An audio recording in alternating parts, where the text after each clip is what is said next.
Good day, everyone. Finally, this is the last episode of chemistry of selected metal and non-metal. And in this particular video, we'll be dealing with chemistry of chlorine, which happens to be a halogen. We start from group one, down to this very state. So we have actually tried. This is our last episode on chemistry of selected metal and non-metal. So in this video, we'll be working on chemistry of what? Of chlorine, and this is symbol of chlorine. Chlorine is actually a diatomic element. Not just chlorine, all the halogens, they're actually diatomic. So it is wrong for you to write bromine as Br. So it's Br2, chlorine is Cl2, F is what? F2. So please, these are some of the things you should take note of. And they all belong to group 17 or group 7 in the periodic table. So we refer to them as halogens or salt former because they react with metal to form what? Salt. Or that's just the basic. We call them halogens, we call them salt former because whenever they react with metal, let's say sodium, our sodium here plus chlorine, it will definitely give us what? Chlorine is atomic, so it's going to give us sodium what? Chloride. So this is one of the reasons why they are called salt former. So let's quickly talk about the discovery of chlorine. Chlorine was first discovered in the year 1774. I repeat, was first discovered. That means after Chile discovery, other scientists actually discovered chlorine. But the major thing you should take note of is that we don't want to know about the other discovery. Who discovered chlorine at first is what? Chile, and it was discovered in the year 1774. And how they did discover chlorine was based on the oxidation of a compound called hydrochloric acid. It oxidizes concentrated hydrochloric acid, and the oxidizing agent used was manganate 2 oxide. Sorry, 4 oxide. That's manganate dioxide. That was what he used to oxidize concentrated hydrochloric acid, and the compound that was produced was what? Was a diatomic what? Molecule called chlorine. So that was Chile discovery, and that was how this guy was formed. Now, as at 1774, the compound was not named chlorine. There was nothing like chlorine. They just discovered that there's one element that is a greenish yellow. There's a particular greenish yellow gas, so there was no name for it. Then it was after years in 1810, Davy was the one that named chlorine. So the name he gave to chlorine was chloros.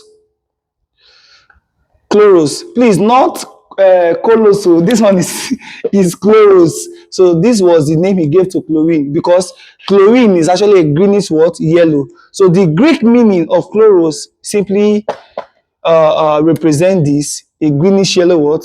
Gas. So that was Davy's contribution to the discovery of chlorine. So chlorine was first discovered by Chile in 1774, but chlorine was named chlorine by what?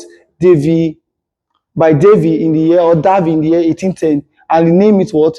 Chloros, which means a greenish yellow what?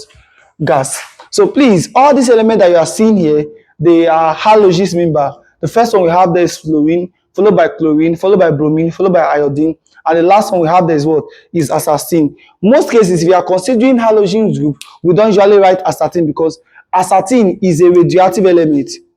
Aspartame is a what?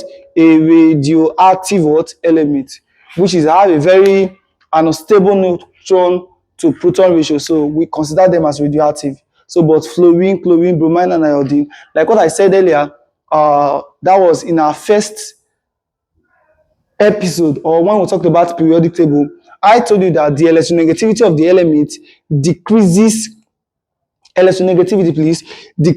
down the group. So fluorine is the most electronegative element in that series, followed by chlorine, followed by bromine, followed by iodine. Please take note, the most electronegative element in the whole universe, is what? Fluorine. Fluorine is the most electronegative, and fluorine is very, very reactive. You can't even find fluorine in free state. It's very, very reactive, but we are not dealing with fluorine. Let's talk about chlorine. Chlorine is the second most electronegative element in the whole world. I said electronegative, please take note. is the second most electronegative element in the periodic table, and chlorine is very very reactive as well, very very reactive, and because of its reactivity it is not found in a free state. It is usually found in a combined state as a chloride, which is a combination with other elements, most cases binary elements, and the general one we know is what? Sodium what? Chloride. And sodium chloride can be in seawater or as a mineral what? Deposit. So it can actually be, if you go to the sea, most cases they don't even, no, is it most cases or all cases? Let me use most cases. They don't use salt to cook, because the water, those people that are using seawater to cook, the sea contains salt already, and the salt that is present there is what? Is sodium what? Chloride. And also mineral deposit, that's how you can get sodium chloride. Please take note. Chlorine is not found in a free state because it is very very reactive. So because of its reactivity, it is usually found in a combined state as what? As chloride. We have calcium chloride, we have sodium chloride, and others, but the major one is what? Is sodium what? Chloride. So how can we prepare? Let's first of all talk about the physical properties of chlorine. The first one we have there is a greenish yellow gas, which is called a chloros. Greek word, please. Chloros. Then the second one we have there, it has a choky smell. It is moderately soluble in water. It is 2.5 times denser than air. It is a poisonous gas. Chlorine is a very, very poisonous gas. Please take note. And it is easily liquefied. The chemical properties are, we have displacement reaction with halogens. What I mean by displacement reaction with halogen is, if you have a compound like this, let's say sodium, let me use hydrogen, chlorine reacting with sodium iodide. If you have a reaction like this, what will be the product form? What will be the product form? If you have a compound like this, what will be the product that will be formed? Now, as long as it is a displacement reaction, what will happen here is chlorine is going to replace iodine. So here will be plus what? Plus I2. So this is a displacement reaction. Or chlorine reacts with sodium, let me use hydrogen. Hydrogen bromide is going to give us hydrogen chloride, please, is a diatomic molecule, plus what? A Br2. Why is it Br2? Because Br, bromine, is also what? A diatomic what? Molecule. Now I want to ask a question. What about if chlorine reacts with hydrogen fluoride? What will be the product? The answer is what? Hydrogen fluoride. Or let me just write. The answer is no reaction, because fluorine is more electronegative than chlorine. So for chlorine to be able to displace any element at all, chlorine should be more positive, more powerful than that element. But if you look at this, fluorine is more electronegative. So there is no way chlorine can displace chlorine from a reaction. Like this one, our bromine is lower, so chlorine can easily displace bromine. If you look at this one, iodine is lower, so chlorine can easily displace what? Iodine. So that is for the displacement reaction. So for the second one we have there is a direct combination. Direct combination. So we can say sodium plus iodine. Okay, we are dealing with chlorine rather. All of them actually undergo same reaction. So sodium plus iodine will give us what? Sodium what? Chloride, which are normal table salts. Then we have a hydrogen. Hydrogen is diatomic as well, plus chlorine is going to give us what? Hydrogen what? Chloride. So that is a direct reaction. Then the next one we have the oxidizing agent. Please take note. Oxidizing or oxidation reaction. We believe or we know that chlorine is a very strong oxidizing agent. So as long as chlorine is a strong oxidizing agent, what will happen is, if FeCl2 reacts with chlorine, the product that will be formed is what?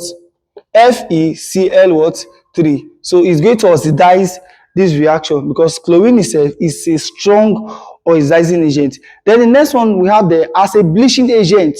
Chlorine is also a good bleaching agent. So if chlorine reacts with water, it's going to form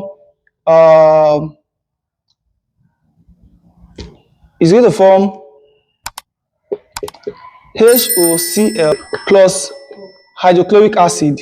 So please take note of that. And this is called ozochlorate. This hydrogen ozochlorate is also we can actually call this hypochlorate, and this is what we call hypochlorate. Is used as a what? As a bleach. So that is for the bleaching agent, and this guy as well can also be oxidized, but let's leave that. Then the next one we have there is reaction with alkalis. So if chlorine reacts with alkalis such as sodium hydroxide, please, chlorine is atomic, is going to give us sodium ozo. Let me clean here. So when chlorine reacts with sodium hydroxide, it will give us NaOCl, which is also called ozochlorate. All of them, they are ozochlorate. They are very, very good at bleach. Or we can also have calcium hydroxide, which is going to give us CaOCl. So please take note of all this reaction. So this is actually sodium ozochlorate one, while this guy here is called bleaching powder. So at the end of the whole thing, both of them are actually bleaching what? They are very good in bleaching. You can use them to bleach whatever you want to bleach. So please take note of that. We have as alkalis reacting with an alkalis to form a bleaching agent, and any other product can come in there. Now that is all about the chemical properties of what? Of chlorine. So let's quickly rush into the laboratory preparation of chlorine. Very, very important. In the laboratory, hydrochloric acid is actually oxidized, and the oxidizing agent we are going to use here is manganate 4 oxide. If we use manganate 4 oxide to oxidize hydrochloric acid, chlorine will be formed. And also you can also use potassium permanganate, which is potassium tetraoxomanganate 7, is going to oxidize to form what?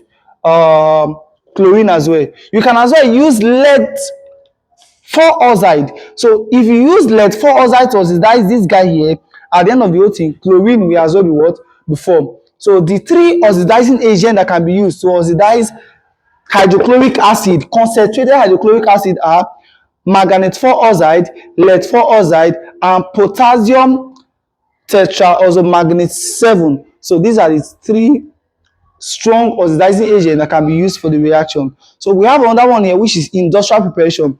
It can actually be prepared using electrolysis of brine. And what we are going to use here is molten form of sodium chloride. We have magnesium chloride and what? Calcium chloride. So we are going to use the molten form of these guys. So whereby if this one dissociates, sodium plus, chlorine minus, magnesium 2 plus, chlorine minus, calcium 2 plus, and what? Chlorine what?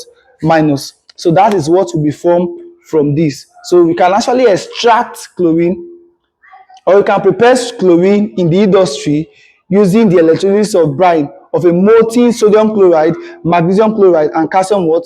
Chloride. But in the laboratory, you are going to oxidize hydrochloric acid, concentrated hydrochloric acid, and the oxidizing agent you can use is we have manganese 4 oxide, we have potassium tetraoxomanganate 7, or we have lead 4 what? Oxide. So let's quickly rush through the uses of chlorine. Chlorine is a very powerful germicide. It is used as a sterilizer. This germicide is not even a compound of chlorine. I'm talking about chlorine itself. If you use chlorine itself, like if you have chlorine itself can actually use to bleach. Like if you have liquid chlorine can be liquefied. Yes, it is easily liquefied. So if you have like liquid chlorine, we can use it to bleach. So chlorine, that liquid chlorine is also a germicide. You can use to kill germs.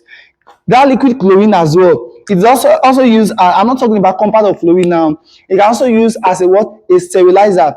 It is actually used in treatment of sewage. It's a very good bleaching what? Agent. The bleach that we sell today, which is a HOCl, we sell all this as bleach, hypochlorate.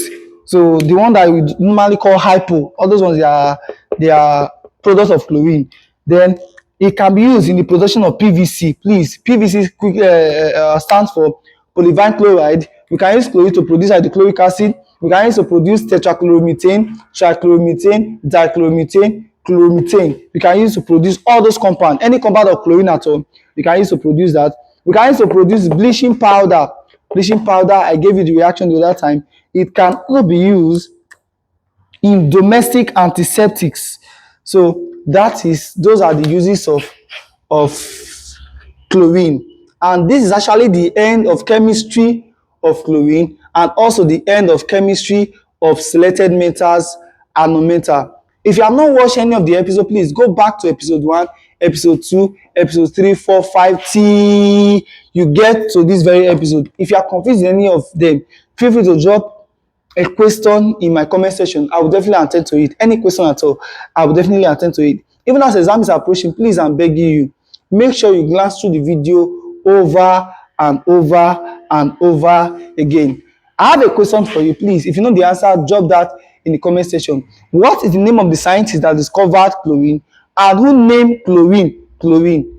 I've given you 2 questions already. What's the name of the scientist that discovered chlorine, and what is the name of the man or the scientist that named chlorine chloros? Please, it's not coloso. There's a difference between colos and chloros. Who named chloros? So if you know the answer, drop that in the comment section. But before we go, we are not talking about the test of chlorine. Now, if you drop a damn blue litmus paper on chlorine, it's going to turn to pink. And if you drop a starch iodine paper in chlorine, is going to turn to what? A dark blue. A damp blue litmus, if you turn to pink, white starch iodine paper, if you turn to what? Dark blue. See you in our next video.